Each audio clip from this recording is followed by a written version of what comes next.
Hi, my name is Jordan. I am a special education teacher from the UK. I share my passion for everything communication, sensory regulation, and fun lesson ideas for my classroom of disabled pupils aged 4 to 11. Each week, I am joined by experts in the field, answering your questions and sharing our knowledge and experience working alongside our beautiful young people. Let's get started. Hello, everybody, and welcome to the Sensory Classroom podcast. Today, I am joined by Nicola, who you may know and may already follow on Instagram as Happy Hands with Hallie. Hello, Nicola. Hello. So you are mum of neurodivergent family of some girls, and there's Hallie and Bonnie, isn't there? Yeah. And you were one of the first accounts that I started following when I started sharing on this account. And I was just enamored. It was Hallie that I saw actually initially, and her gorgeous stims, and she's just so cute. And she reminds me of so many of my students. I was just fixated from the start, really, when I found your account. What was it that made you start wanting to share? And how long have you been sharing on Instagram? It must be getting on 3 years. It's got to be. I remember Hallie she must have been around the age of 2.5. And I remember starting to have those thoughts that maybe she's autistic. She had all these behaviors that I'd never seen before. Like I'd never seen a child flapping. Well, she began with kicking her legs.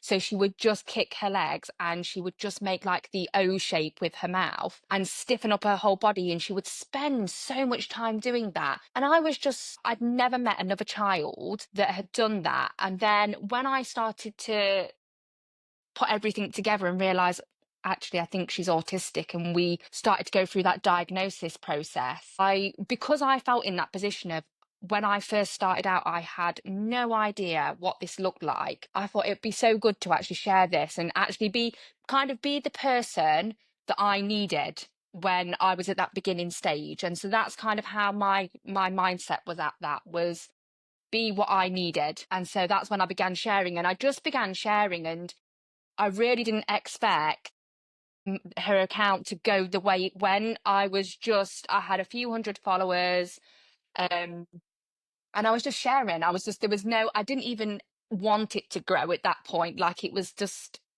sharing. And then all of a sudden it just kind of blew up overnight.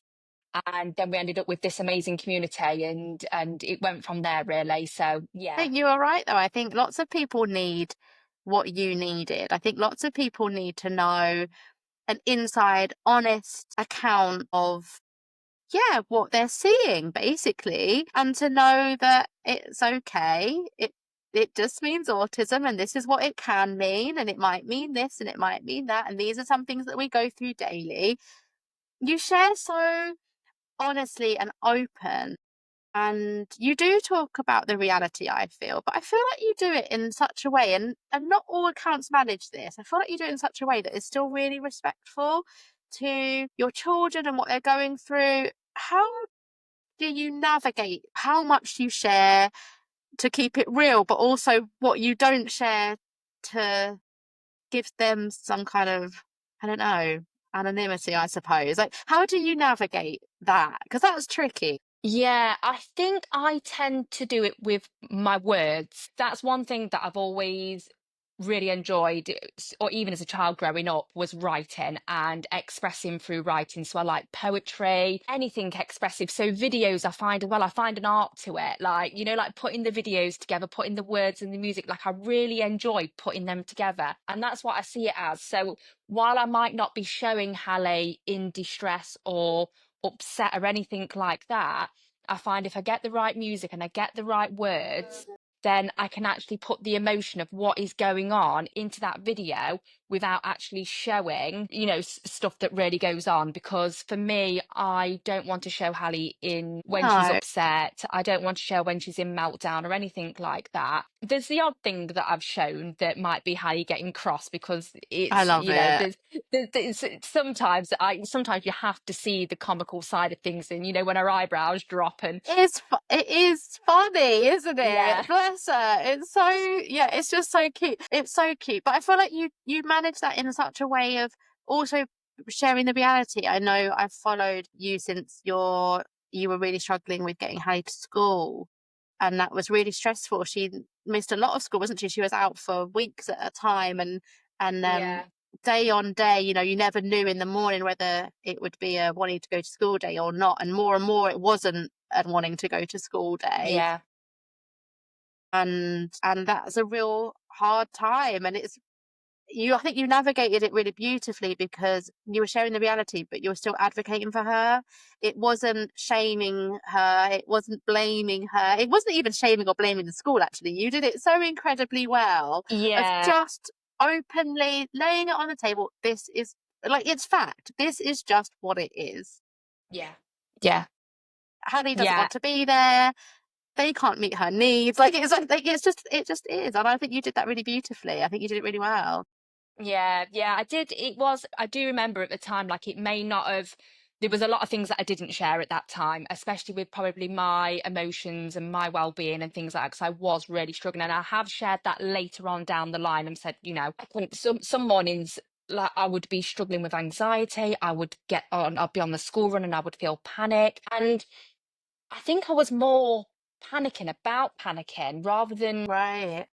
yeah, it was like a bit of a vicious cycle that I got into. And I'm not now, I've come really far, but back then and, growing up, I've always been a bit of a worrier. I've always been that person that cares what other people think. So while I was sharing the journey, I was also quite conscious about, you know, with the school, and I didn't want to say anything to upset the school because at the end of the day they were all just doing their best with the resources and the money that they had, and they're lovely people. And I could have come on, like there were times where I could have come on and just cried and just been like, this has been the most awful morning. And there's been sort of times where, especially when she was in nursery, where there wouldn't be enough staff there, and so I'd end up having to take her home with me. And it was some things I didn't share at the time because I felt that it wasn't anybody's fault, and I didn't want it to come across like I was blaming anybody, Yeah. because I understood that actually they're not always equipped for a child that is trying to escape the playground or not wanting to go in, and then they haven't got that additional member of staff. And obviously back then it was the early days where she didn't have any EHCP and things like that. So there were things, and there was a lot more things that were going on that I didn't necessarily share because I didn't want it, and I never do even now, I would never want it to come across that I was mad at that school or mad at any teacher, because they were brilliant and they did their best. And especially with Hallie and things like that, like with sharing things about her, like she would get so angry, and I would always sort of say on there that it was extreme, and it really was extreme, but I'm never going to show it because I'm not going to show that. But yeah, I tried to kind of get it across in the most respectful way what we was actually experiencing without actually shaming anybody or showing anything. And so hopefully I did an okay job at it. I think But that's an yeah, incredibly hard challenge, and I think you did do a really, really great job at that. I think that's exactly how it came across. It came back, you shared everything you needed to share and nothing that you didn't. And yeah. I think you navigated that, considering what a place you must have been in. I think you did navigate that really, really well. Yeah, yeah, no, I think it's probably the hardest time that I've probably faced so far in my life. I think I'm trying to think if there's anything that tops it, and I don't think there is. Yeah. That particular year of Hallie going to school, me leaving my job, that first year of the school refusals, and then the amount of meetings, and it's just, I can feel, even talking about it, I can feel the tightness, like of just having to go to those meetings and have to try and advocate for myself. Because again, I don't think teachers mean to do it. I don't think they mean to do it at all. But because of the process that they've got in place of, you've got to do this and you've got to do that, it makes, as a parent, you feel like that's blaming you. And it is just those, like, bring her in this time, bring her in that time. So there obviously there's an attendance policy, and obviously that's what they're trying to meet. And I'm like, I'm not going to bring her in a pajamas. I'm not going to bring her in screaming without a hair done, without a toothbrush. Like, it's just not fair. Yeah. She really doesn't want to come to the point that she's not even allowing me to meet her basic needs. Yeah. So, but then there's that, and then like I say, there's that attendance policy that then, Yeah. But so it's, ultimately, I think you made the right decision though, because she was communicating that she wasn't happy there. wasn't she? That's what she was communicating. If that behavior and all that output of what she was doing, whatever it was words, it would have been saying, I don't feel safe there. I can't be myself there. Whatever it was, she was Yeah. communicating that she wasn't happy. So you had to be her voice in that moment, didn't you? And it sounds like you did that really well. Is there anything, looking back, now the fog's cleared a little bit and you're a little bit more settled in what you're doing now, and we'll get into that in a bit. Looking back, is there anything that you wished you could have done, or that the school could have done differently? Think for me, because I was at the time such a worrier and cared so much about what everyone was thinking about me, I don't think I was as transparent as what I could have been. Um, Especially when it came to sort of how Hallie was struggling. And I think sometimes I wanted to go along with things and be a bit of a pleaser and be like, yeah, we can try that, even though I know deep down that's not going to work. I know it's not. But the pleaser in me was wanting to go along with that to make them happy and look like a good person, I guess. And now I feel like I've gained that confidence. I wish I had it back then. I wish I had that voice back then to be a bit braver and to say exactly what I was thinking. So yeah, I would have definitely done that differently. I would have been just, yeah, more transparent in what we needed. From the school's point of view, I'm really not sure, because I did feel like they was trying really hard. And they had, even if they didn't have that a member of staff for her all the time, because she wasn't, I can't remember how many hours it was now, but it wasn't all the time. But they would always try to accommodate for her, so they'd take her outside. And so I always felt like they were trying, and they'd like done a little corner for her. They'd got her a swing for outside as well. So I always felt like they were really trying. I think what it comes down to is money. I really think that's what it is. It's that there wasn't enough money and they just couldn't do it. But they don't know if it feels like sometimes that they want you to make you, this might just be a parent thing, but like they make you want to feel like everything's okay, so you don't ask, so you don't want more. And yeah, you feel like you can't ask for anything, like what you're getting is amazing, and you can't ask for anything more than that. I don't know if that makes Yeah, sense. it does Like, it definitely makes sense that the idea is, well, you're already getting so much already. You're already getting more than most. There isn't anything else. yeah, Even if that baseline isn't meeting your child's needs, which of course shouldn't be the case, should it? Like every child yeah, should be able to access education and be included. It sounds it sounds good to me that they were making reasonable adjustments and yeah, doing that to support Hallie and being there. Did you feel at the time that they wanted her there? Did you feel like they were really trying to include her and involve her in school as much as they could? yeah. Yeah, I definitely think that they were. I know, like she had a few friends and things like that. Like it was actually quite strange, because even like when I'd gone to watch my older daughter's sports day, and I could see her in the outdoor area playing, and she did look, so when she was there, she looked happy. Like I saw her, she looked happy, and yeah, they would do all sorts for her. And it was just then when she was at home and then in the mornings it was this extreme Yeah. didn't want to go. So, and I know there was a lot of masking going on, even though she wasn't a complete masker. So she didn't always, she would like sort of get upset and lay in the floor and refuse to do things. And she would do all of that if she really didn't want to do anything. Like PE, I know at times was a real struggle. So I know she would express herself, but there's also times where she would mask as well, because even though she would have like her nappy and her pushchair and things that other children didn't have. As soon as we got into the school, she would literally want me to like, the pushchair not to be in sight. So I knew there was things like that she was actually masking. So maybe it was that there was a lot of in school, maybe there was more masking going on than Yeah. what I know. And then that makes sense, doesn't it? That she'd have found that exhausting. Trying to suppress all of these things that are just you must have just been absolutely exhausting for her. And often transitions are really tricky too, that transition between home and school, crossing those thresholds, the walk in, you know, school can't be predictable all the time, however much we try to be. We try to have a Yeah. solid routine, we try to have visuals, but there are things that we can't foresee, like people being absent or a special day or a non-uniform day. That it happens. And that bubbling up inside you must be really anxiety provoking, not knowing what you were coming into, if that is what was happening. Yeah, like you say, it's no reflection on the school necessarily. It just isn't maybe the right environment for Yeah. her. And I think as well, like the more I've learnt about PDA, there would have been so many demands there that she would have been going along with. Even though there were times like I know there was certain things, like I say, that she would not do. And whether that was more a sensory or something was more triggering for her. But must have been so many demands that she was going along with all day, every day, because I would pick her up from school, and sometimes she would, as soon as she saw me, she would just burst into tears, and she'd either just like sort of run over to me. She'd put herself in the pushchair at that point. At the end of the day, morning she wouldn't, but end of the day she'd put a hood over. She didn't want to see no one. And then it could take me 20 minutes, half an hour to get her to the car, because then she might try and get out of the pushchair.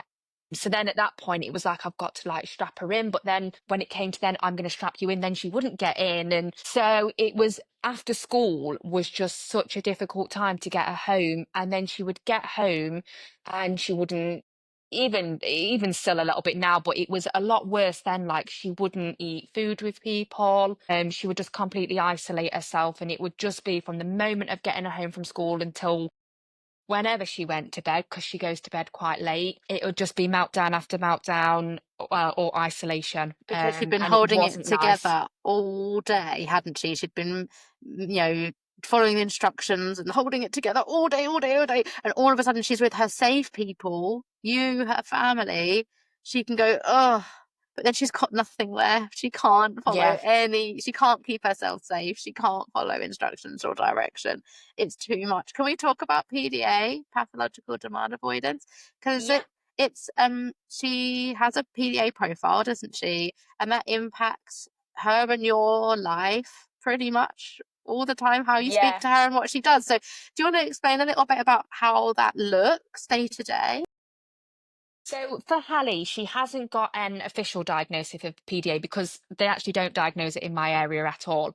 However, she has got it written into her report from the paediatrician that she displays a PDA profile, but it just can't go in that little section where it says diagnosis. So yeah, just so people know that, because I Yeah. know a lot of people ask me that question, and I don't think there's many areas that diagnose it officially as a standalone diagnosis. Yeah, so for Hallie, obviously it started to be something I was thinking about when she began school, really. She's always been, everything was in her own way.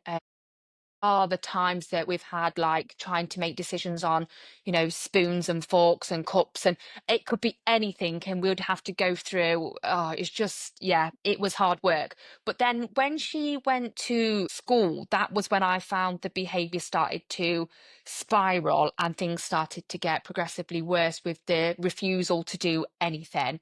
And especially as well, when she began speaking more. So in nursery, had a few words, mainly things like shapes or numbers. And I would say it was in reception age of school where the school refusal started, was where she actually began to get most of her language. And it was when she began expressing herself with language that she actually became a lot harder work. Even though she was hard work when I didn't know what she wanted, it was harder work in a sense that the aggression, the anger, she would then vocalize herself. Yeah, everything was a no. And it was just all the time. And so it could be anything from brushing teeth, putting socks on, shoes on, absolutely anything you wanted her to do. It would be a flat out no, not doing it. Like I say, that would kind of come in waves quite a bit. So would have stages where she would be a bit better, and then all of a sudden it would be no to everything, and that's where we would have the prolonged periods of school absences. And it would be not going to school, not getting ready, not brushing my teeth. If you tried to get her ready, so there were times where I tried to get her ready against her will, like, tried to, get a trouser and, a tie Okay. even and put it on a leg, and it would just be legs flying. And so it's like, that's definite. No, I can't do that. So yeah, it was at that point, I would say, probably in nursery reception age, that I started to look into PDA a bit more. I started to understand it better, and I was like, yeah, this definitely seems like Hallie. It was one of those moments where it would just made sense. It made sense. And when I took her to an OT assessment, she sort of confirmed it for me as well and said, yeah, she definitely is demand avoidant. That's when I started applying some of the strategies, and I actually found a lot of them worked, whereas some of the strategies for autism don't work with Halle. So, like, rewards don't work with Halle. It does depend where she's at, though. If she's in a good place, she might like a reward. But if she's in that place of not tolerating any demands, you can't do anything like that. It'll just send her into a spiral. Trying to think what else I was saying about it. You often share the strategies that you use for PDA on your Instagram, don't you? Things that you do now you're homeschooling, to encourage her to participate, to collaborate on different learning tasks. You often involve characters that she likes, Yeah. don't you? Do you want to explain a little bit about that? Because some parents or teachers might find that really useful, actually, those strategies that Yeah. you've discovered. So I worked in a school as a children's counsellor. And so all of my training that I've sort of done prior to home education has all been in sort of working with children and like a child-led approach. And so they're the kind of things that I would do with characters, because children find it really hard to express themselves being asked directly, any child. So I sort of applied those concepts, and it's kind of me naturally anyway. I think it's just naturally how my personality is. I always kind of follows people's leads and things like that. So yeah, I applied that to teaching Halle and used it with sort of learning with, well, we tried phonics and that didn't go so well. And now we're doing the whole word approach. But so I apply it with those characters and get them involved. So instead of asking Halle directly, Hallie, how do you do this? I might say Bluey, because she always has Bluey. So it's like, Bluey, what might this be? Would you like to answer this? So I still use language that's quite open, in that she can choose to reply as that character, or she can choose not to. It's okay. But it won't be asking her directly. Yeah, she can't fail at that, can she? Because if it gets wrong or it isn't right or whatever, it's not her, it's Bluey. It takes that pressure away from her, doesn't it? That demand pressure. It's Bluey's turn, or it's Spidey's turn. I know you often use, or Yeah, Spidey. He hasn't been out for a while, actually, Spidey. It's Bluey and Bingo at the minute. But yeah, Bluey and Spidey as Bingo. well. Yeah, yeah. It But makes yeah, sense it though, works doesn't really it? well. If you don't want to get something wrong, if you're scared to, lose, or scared to whatever, if that's really difficult for you, putting it through another character or through a toy, or just, I wonder if we could do this rather than can you, is really great strategies. I see that in your on your account all the time, and you look like you have a lot of fun. I'm sure you share a lot of the good moments, but it looks like she's doing really well with homeschool. She looks really comfortable and happy in her space. Is that what you've noticed since doing homeschool instead of school? Yeah, definitely. When she first came out, we had to sort of leave it quite a while before I did anything with her. So I just sort of focused on sensory and just being happy, doing all the things that she enjoyed, sensory play. I didn't do anything in terms of actual learning. I thought, let's just wait until she's back to the Hallie we know and love. Like, yeah, because when before she came out of school, like, you may have seen pictures and videos when I look back, and I can see it in her eyes. Like, I can just see it all over her, that she was so worn out. And so, yeah, we thought, let's wait till we've got her back to her being happy. And then we'll start with trying some different strategies and things. And I tried lots of things and failed. And it's like, nope, that's not going to work. That's not going to And work. she lets you know soon enough. Oh yeah, definitely. Yeah, definitely. And I think that's what's nice as well, because we have got that relationship where she is free to express herself. And I always say to both my girls, you know what, it is okay to be angry and it's okay to be sad. It's just what we do with it at that point. We don't want to be breaking things, or we don't want to be throwing things or hurting ourselves or other people. It's what we then do with it, and it's looking at those strategies. Actually feeling the feelings, we've got to feel it, we've got to let that feeling out. It can't stay trapped inside. So I actually celebrate them for actually feeling their feelings. And when they do it in a way that's a healthy way of expressing, it's like, wow, that's amazing. So I tend to do that quite a lot with them. So yeah, now we've got into a place where she is sort of fully out of burnout. We still do have little tips. I feel like we sometimes put a tiptoe Yeah. back into it and things, but overall she is so much happier. She's so much happier, and she just learns in her own way. Like, even if I say to her, let's have an afternoon of doing, some play and some sensory play, some art or painting, all the things she loves, she might even still go over to the we've got a whiteboard, and she absolutely loves that. And again, I think it's a sense of she can rub it out. It's not set in Mm. stone. So if it's wrong, or she doesn't quite like it, or she feels like it's wrong, she can just get rid, and it's gone. So I think whiteboards are brilliant, probably for PDA children. But she'll go over to that board and she'll start writing things just without even, I don't even need to ask her. So it's like I can see moments and I think, oh, that's a really good moment to see if I can, steady go in and ask her a curious question of what she's doing, and gauge the response first, because I'll know straight away if she's in the mood for it or not, because it'll just be a facial expression. She could just turn and look at me, and then it's like, yeah, okay, I'll go back to doing this. So that's what I tend to do with her, is gauge the response. And then if I think all clear, then I might go, oh, actually, let's see if I can ask some questions around this, and expand that little bit of learning just that little bit further. So she's learned something, but in a way that's she's not going to even realize that it's learning, And when because she's it's playful. ready. Yeah. Do you think Yeah, that's why homeschooling works so well for her? That it adds that freedom of flexibility. Like you said, the environment suited for her. It's not rigid. There's no demands. It's on her time, in her way, in her yeah, safe space. absolutely. Yeah, definitely. Because it was only the last week, so Thursday and Friday, I didn't do any learning with her whatsoever.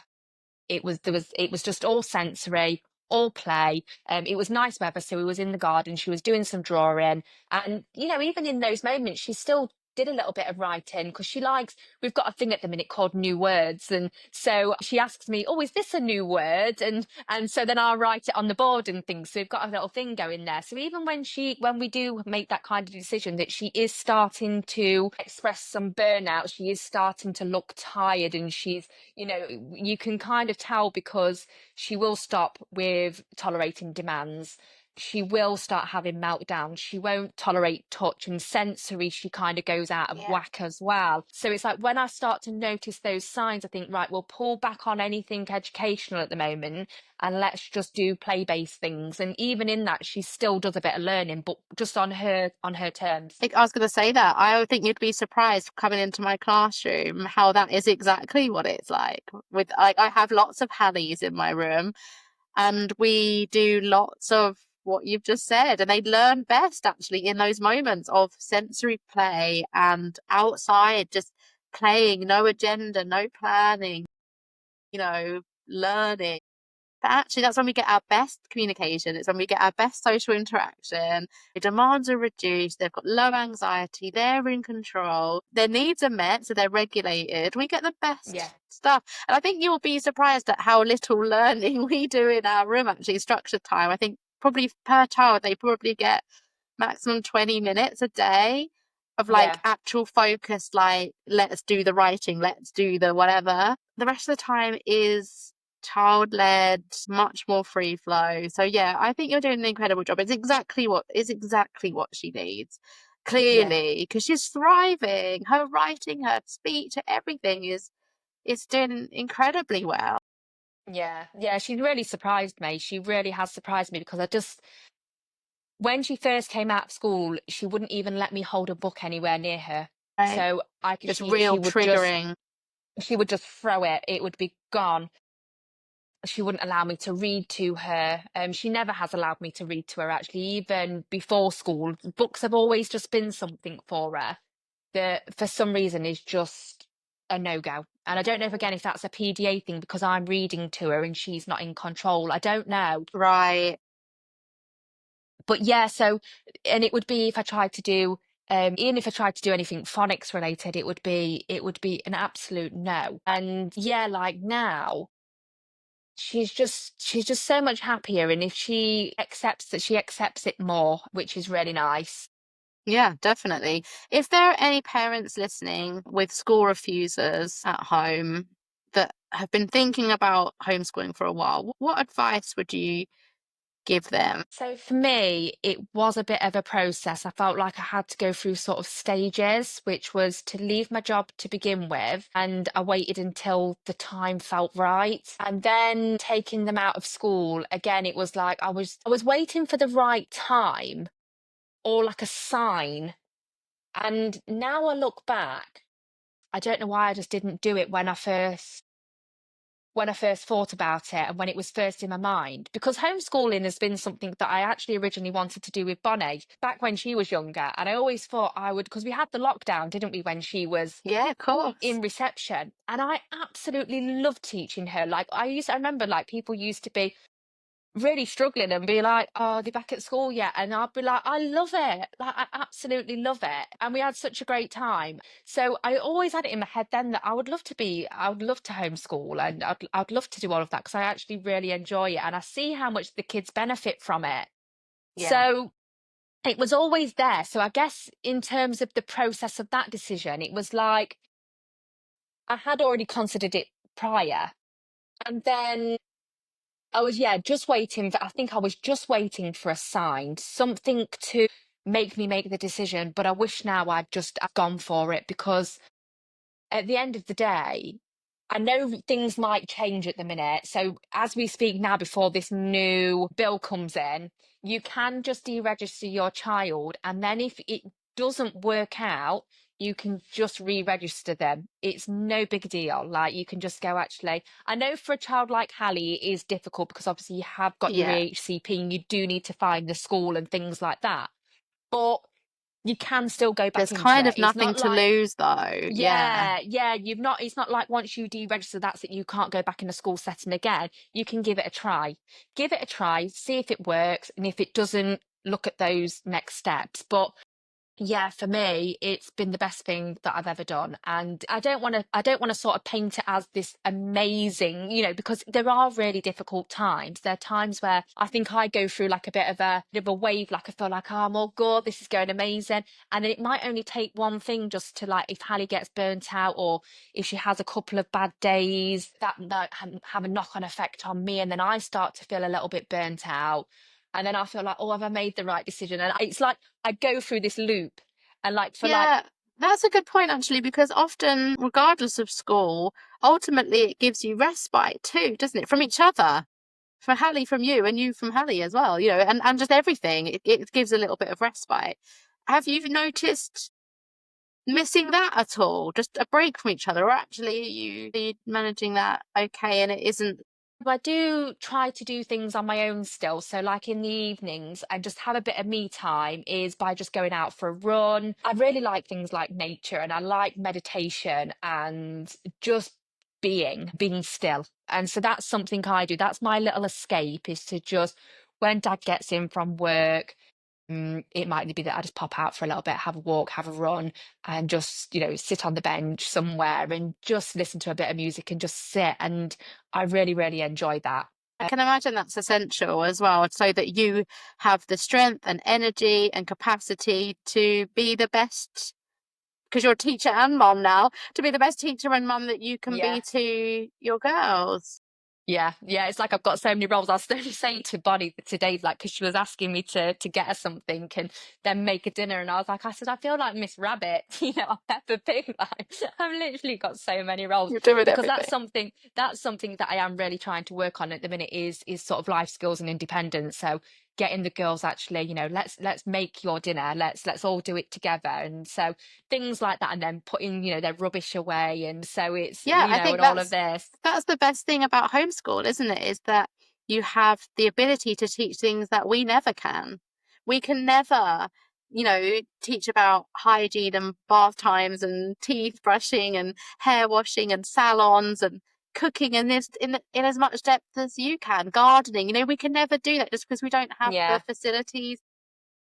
And taking games as a family, going on holiday, all those really crucial things that families can do. Really important learning. Actually, probably some of the most important learning that they'll ever do is independence, cooking for themselves, spending money, going shopping, all of those kind of things. Yeah. So important, far important than writing your name even, I would argue, for lots of children, is that independence and ability to look after themselves as best they can. So yeah, I think that's perfect, isn't it? That's a great way to start. That's the best learning that they can do, I think. Yeah, definitely. So that is something that I've been working on them with, and especially for Hallie, because I think for Hallie, she still does need quite a lot of things doing for her. Um, yeah, a lot of her care needs are all still done by me. So it's just even working on things like that as well, like, just washing her hands and, tidying up is a real one for her. That's so difficult for her to do. Again, I think it's a PDA thing Yeah. because it's that expectation of tidying up. So what I tend to do is me and Bonnie do it, and then we'll just see if she joins in. And sometimes she does. And so I think it's just modeling at the minute for her that some of these things that she can do to help around the house and things. And she might join in, she might not, but sometimes it's like pick your battles, it's Absolutely. Yeah. not worth asking Because sometimes. otherwise you've lost her for the day, haven't you? Yeah, yeah, that's exactly right. I'm going to finish off by saying your sensory room is incredible. No wonder your girls are so happy being at home. You've got this beautiful swing and lights, and you just have the most amazing resources. What are yours or the girls' go-to resources in that you use often? I would definitely say the swing. The Okay. swing has got to be a favourite from both of them. Bonnie, I don't know if you've ever seen, she literally is like a monkey and she just swings upside down. And yeah, she absolutely loves the swing. I think because Bonnie is very energetic and bouncy, and so she can get all her needs met through that swing. But equally so can Hallie, because while Hallie doesn't have the coordination skills to do a lot of the things that Bonnie can do. Even things like, even in the hammock swing, just getting in it, like she needs help with all of those kind of things. But then we've got some different swing attachments that actually she can access, and she can sit in by herself, and then, slow swinging. Because something with Hallie is she's always struggled with vestibular and swinging and spinning. It's always been a no-go for her. So, sometimes just helping her with to kind of organize that sense can really help her sometimes. So, and another thing for her, when she's feeling tired, I think she just enjoys, even if the swing's not moving. I don't know if it's just because it's just in the air, I don't know, she just finds a lot of comfort from it. And then the bean bag as well is brilliant that we've got. So we've got a bean bag from Elephant Living, and it is just the best bean bag in the world. It is just, it's amazing. You can just like get in it, and we've got the compression blanket over the top of it, so you can kind of sandwich in it with the compression. And yeah, that's another one of their favorites that they like to get in when they're feeling, if they get overwhelmed, frustrated. Yeah, they both always get in that one. So that's definitely another favorite. Trying to think if there's anything else in there really that I think they're the main two really. And obviously we've got the little trampoline, but then we've got the trampoline outside that they're always going on as well. So I think I would be lost without the trampoline, because it's like they can always access it. And that's what I love about home education, because it is this free flow of, actually, if they need to go and have a bounce, they can just go. And like Bonnie will say to me, and like she'll be doing something and she'll be like, think I'm just going to go for a quick bounce. Is that all right? And I'm like, yeah, go for it. And then she'll go. And yeah, so it's just free flowing all the time. She just goes and does what she wants and comes back. And I actually find she does more that way than actually sitting and expecting her to sit down and do learning. And she walks around doing stuff. She'll be in the garden with a notebook and, and stuff. So It's yeah, how she learns best, isn't it? yeah. So it's just, yeah, I would definitely say, going back to your question, sorry, the swing, the trampoline, and the beanbag are definitely our favourites, I would say. Brilliant. Awesome. Thank you so much for joining me this evening, Nicola. I've loved learning a little bit about an insight into your family. If there's anyone listening that isn't following you already, where can they find your social media? So it is just Happy Hands with all one word and then underscore Hallie. And that is on all of the platforms. We do have a YouTube and I would love to do some actual vlogs and like days in the life, like some proper ones, but it's just so hard, isn't it? Finding the time You've to. already got so many hats on. Yeah, that's it. So maybe one day we might go onto YouTube and do a bit more on there. But yeah, we're on Instagram, Facebook, and TikTok. Awesome. Thank you so much. And I love following your account. It is such a joy to see you and the girls thriving. It's, yeah, a real joy. Yeah. So thank you so much for sharing so honestly and beautifully your lovely That's family. okay. And thank you for being here. No, thank you very much for having me. Thanks.